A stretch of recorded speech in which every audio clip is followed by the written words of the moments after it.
morning.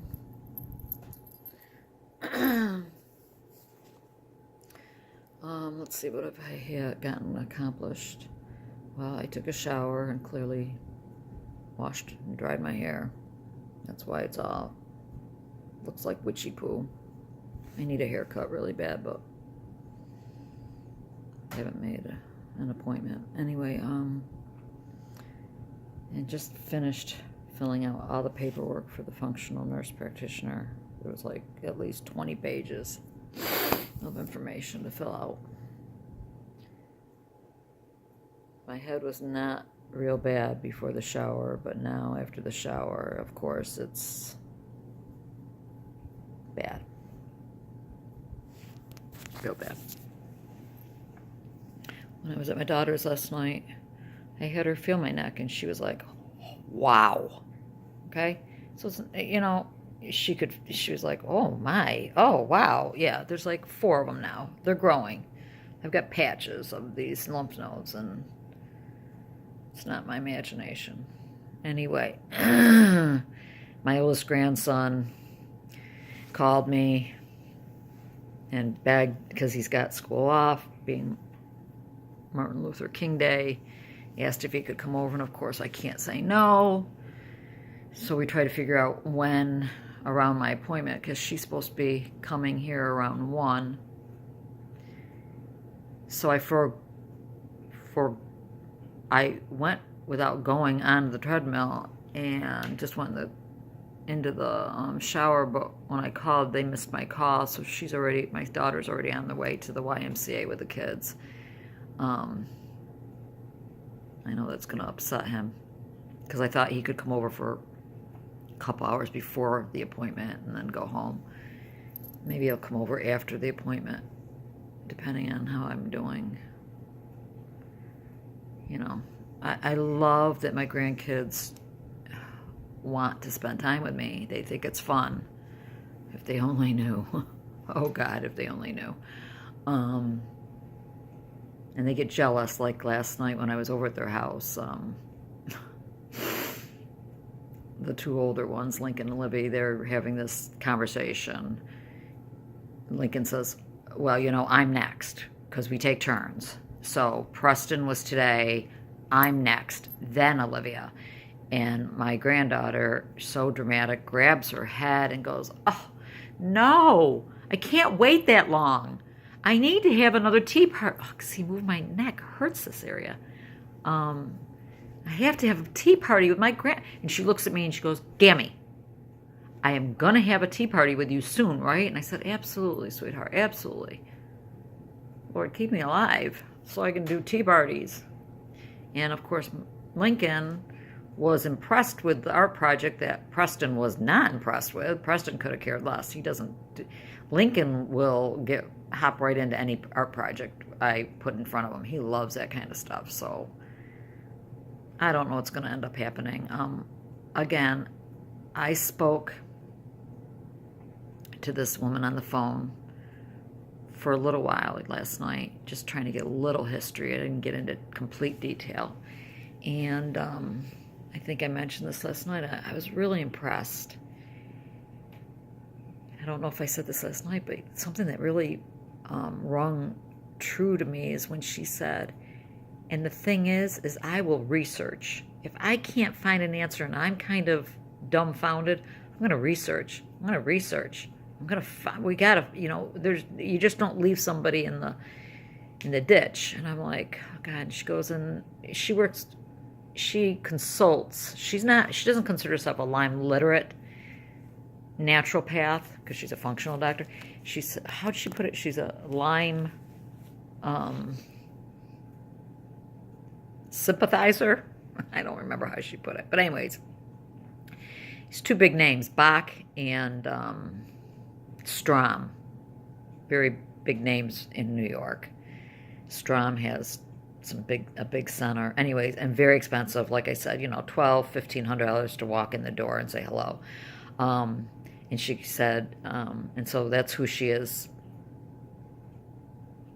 gotten some training with, has referred to, blah, blah, blah. But she said if she had her druthers, she would not refer anyone to these men, only because, she says, in my experience, they're not getting anyone better. And they are strong with the antibiotics, especially IV. They're big on IV antibiotics. And she says, and people are just not getting better. So the thing she told me when I said, well, I heard that you don't want to take on complicated cases, and I know you'll be honest with me when we meet, but I'm afraid I may present as being complicated. And she said, well, what I mean, what my secretary meant when she said that is that about IV antibiotics. She goes, I can prescribe them. I can prescribe anything you're going to need. I can get blood, your labs. I can do all that. And she goes, but I'm not comfortable with IV antibiotics. Long term, short term, she said, because of the source of infection that it causes, and the monitoring it takes. And she goes, I'm just not comfortable with it. And that's where if somebody's coming to me and saying, I really want IV antibiotics, she goes, she didn't come right out and say she won't. She just said she's not comfortable with it and would prefer not to. And I just told her, well, it's not even something that was on my radar. Quite honestly, IV antibiotics has not been on my radar. It's not something I'm comfortable with as a nurse and all that would entail taking care of that site. So I spoke to Dr. Rawls, and she says, hands down, she loves him. She's read his work. She's heard his work. She loves him and thinks he's got a great protocol, which my husband does too. Anyway,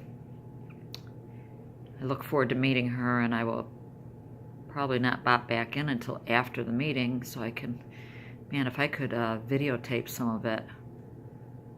But it's going to be like an hour and a half to 2 hours, so I wouldn't even know what part to video. So I'll just...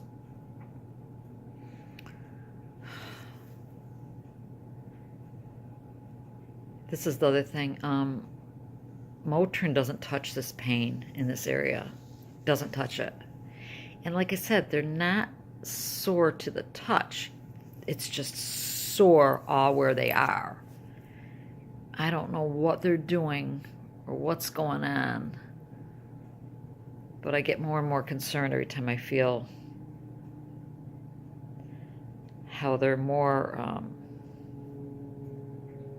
there's one right there. Right there. I don't even know how many lymph nodes do you have in your neck. I don't know. Anyway. So, and I would like to see my grandson. I'd like to have Lincoln come over and do some stuff with me. So, I'll pop in again after the meeting. Bye. Hi. It's 10 after 2. She's on her way. She was running late. How do I look? Because that's how I feel. I've been very dizzy, very lightheaded, very woozy, and got that pain really bad here. Really bad. But I'm not taking any Motrin. Not taking anything for it. I'm just waiting. So I'm just sitting here waiting for her to get here. And she can see me in all my glory. So I just thought I'd let you know. Yeah, 10 after 2. So I've been waiting all day. Clearly my grandson's not going to be able to get to come over because she said this could be a 2-hour visit. So by the time she gets done, we're talking, what, 4:30, 5 o'clock. He'll be upset by that, but there's nothing I can do. Not my fault. Anyway, I'll update you after the visit. Got all my paperwork out. Got all my labs out. Most recent lab work. Let's see what she says. I just pray she has better insight than other people have had so far, but she probably won't because nobody can tell me what's wrong with me. Nobody. Hi. I'm gonna make this quick. It's gonna be probably the shortest video I ever made. She was here almost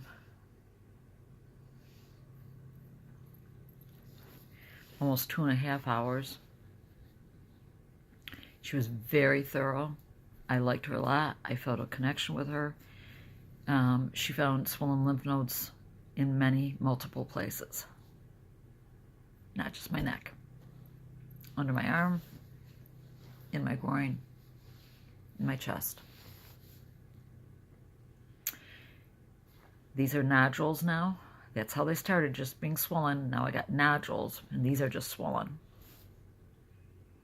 So something is brewing in my body bad. She wants me to have the CD57 done, as well as a whole crap. I'd have to go downstairs and read the whole list of other blood work done. But she said the CD57 would really be a catalyst in showing whether this is truly Lyme or not, because my labs are so uncertain. She wanted me to continue, obviously continue doing what I'm doing, and not to leave my doctor in Connecticut just yet. Continue having until at least I get the blood work done. She wants me to start the Flagyl.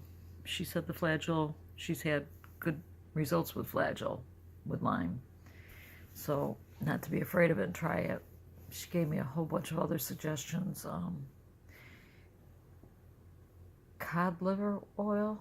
I think it's cold pressed cod liver oil. Presses on the lymph nodes for right now. Because it's so painful, these nodules. And there's more that I didn't even know. She was finding more. I don't remember. I lost count of how many. She was like, yeah, here. It was just,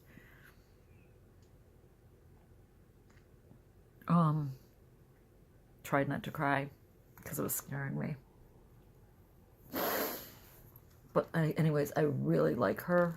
I felt very connected to her, and I do have some hope now, because she said she will work her butt off to find what's going on. She just had so many suggestions. She's sending me information, and my husband already had a book on LDN. She really wants me to try LDN for the immune system, but also, she said, you need sleep. You need good restorative sleep. You're too sick to not be sleeping. So if that means increasing your Klonopin, you're prescribed 2 milligrams and you're taking 0.5 milligram. She goes, have you tried taking more so you can sleep? And I said, no. And she goes, well, you got to do whatever. Melatonin ain't going to do it for you. She goes, melatonin, I would shelf the melatonin, but you've got to do something. So wants me to think about and talk to Sid, and I know what Sid's going to say. He wants me to do it, but try the LDN. There's so much. I can't remember everything. My head is pounding. It started hurt before she even got here, but she gave me a thorough exam. Blood pressure was all over the place.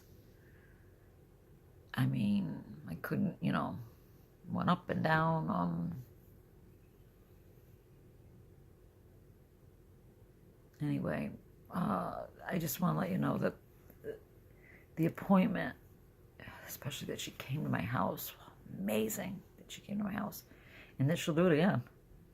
I don't know what it would cost extra for her to make house calls, but man, her coming to the house is like, the only downside of that is that you're not in a examining room, and she doesn't have all her resources. So she was like, I have to email stuff to you. There was a lot of stuff that she wants me to read or look at, and that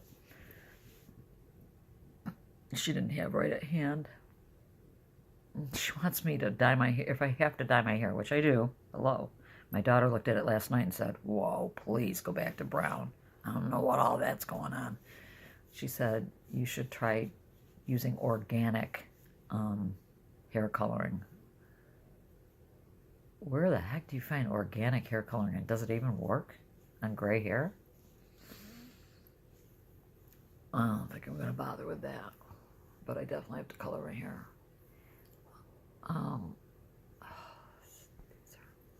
Anyway, I can't think. I'm all over the place because we covered so much. And she's very compassionate and so caring and just seems so knowledgeable. So again, I'm just praying that this is the Lord's calling and that the Lord's going to use her to find out what's wrong with me, because if it's not lying, she thinks I have Epstein-Barr, and that I was the test they did was not, I forgot what test, but it wasn't the test. I don't know, there's a certain test for Epstein-Barr that was not done on me that I thought I had it done. And she wants that done again because I have leaky gut. I knew I had leaky gut. That she didn't need to tell me about leaky gut. So we talked about diet and stuff like that. So the apple cider vinegar is the best enzyme to take right with 15 minutes before you eat. It's the cheapest and easiest enzyme to take for digestive enzymes, so I gotta start doing that again. I was doing it, and then I stopped doing it for some reason. I'm all over the place. There was so much. I have notes downstairs. She's gonna email me the rest of her notes. She's got so many things that she wants blood work done on. So that's where we're at. Wouldn't it be interesting if this is not Lyme after I went back and forth, back and forth, back and forth, and it really isn't Lyme. It's something else. All I know is that these freaking lymph nodes are hurting now. This is not structural. I said, so you agree? And she goes, no, this is not structural. This is not your neck. This isn't your cervix. I'm sorry. It's not your herniated discs. This is the nodes. The nodes. Anyway, I will got something to eat, and I need to take an Epsom salt bath. She was encouraged by the fact that I do those. She loves seeing the infrared sauna in my house. Might need to check for mold, although I don't think I have mold in the house. A lot of things. I mean, we covered a lot of stuff. Because I definitely am not. I'm complex. A lot of this stuff, and I mean, when she looked up in my nasal passages, she said, you're inflamed in there. I must be always inflamed. She said, and you're very congested. I'm always congested. So, I'm always doing this. Okay. Sure, I bored you long enough. If anyone even bothered watching this one. See you later. Lord willing, be back tomorrow.